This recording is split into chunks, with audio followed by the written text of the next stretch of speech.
একদিকে হাজার হাজার কোটি টাকা খরচ করেও নগরীর জলবদ্ধতার সুফল মিলছে না।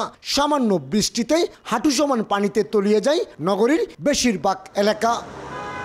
অন্যদিকে বৃষ্টি কিংবা ড্রেনের পানি অপসারণের যে পথ সেগুলো ভরাট হয়ে গেছে অনেক আগেই, অর্থাৎ কর্ণফুলীমুখী প্রতিটি খালের মুখ ভরাট হয়ে যাওয়ায় বৃষ্টির পানি নদীতে যেতে না পেরে নগরীতে জলবদ্ধতার সৃষ্টি করছে।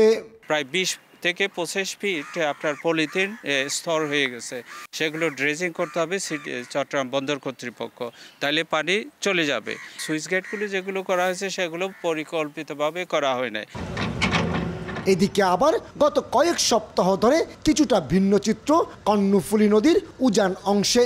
নগরীর চাকতাই খালের মুখ থেকে মাটি অপসারণ করছে বিশেষায়িত ক্রোকোডাইল ড্রেজার। কর্ণফুলী নদীর খনন কাজে ব্যবহৃত বড় সাইজের ড্রেজারগুলো মাটি ভরাটের কারণে খালের মুখ পর্যন্ত পৌঁছাতে না পারায় নামানো হয়েছে ছোট সাইজের এই ড্রেজার। বন্দরনগরী চট্টগ্রামের পানি প্রবাহের জন্য কাগজে কলমে খাল রয়েছে 56টি, কিন্তু দখলের কবলে চলে যাওয়ায় এখন অস্তিত্ব রয়েছে 32 থেকে 38টি খালের।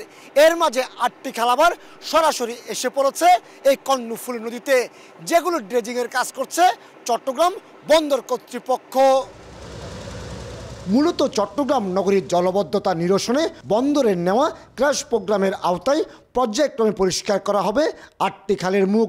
বিশেষ করে চাকতাই, রাজাখালীর মতো বড় খাল যেমন রয়েছে, তেমনি রয়েছে ফিশারি খাল, লইট্টা খাল এবং পিকেশন খালও। রাজাখালী এবং চাকতাই খাল এগুলোতে আমরা কন্টিনিউয়াসলি ড্রেজিং করছি এবং কিছু কিছু ক্ষেত্রে আমরা গ্র্যাব ড্রেজারের মাধ্যমেও করছি, কিছু কিছু ক্ষেত্রে আমরা আমাদের যে বন্দরের নিজস্ব একটা ক্রোকোডাইল ড্রেজার আছে, আপনারা দেখেছিলেন, সেই ড্রেজার দিয়েও আমরা কাজ করে ভিতর থেকে যতটুকু সম্ভব আমরা এটা করছি।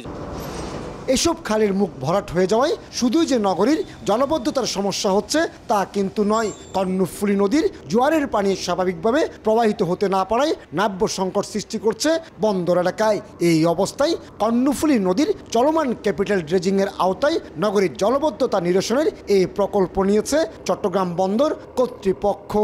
যেখানে আমাদের অ্যাম্ফিবিয়ান ড্রেজারগুলো যেতে পারে, আমাদের সক্ষমতা আছে, ওইটাও আমরা ম্যাক্সিমাম করে দিচ্ছি। বিভিন্ন ড্রেনেজ এবং খালের মুখ যেগুলো আছে এই সমস্ত জায়গাও আমরা কিছু কিছু জায়গায় আমরা পরিষ্কার করে দিচ্ছি। ক্যাপিটাল ড্রেজিংয়ের আওতায় কর্ণফুলী নদীর 4 কিলোমিটার এলাকায় অন্তত 48 লাখ ঘনমিটার মাটি অপসারণ করা হচ্ছে। আর জলবদ্ধতার জন্য চিহ্নিত 8টি খালের মুখের অংশে 4 মিটার গভীরতায় খনন করা হবে। কমল দে, সময় সংবাদ, চট্টগ্রাম।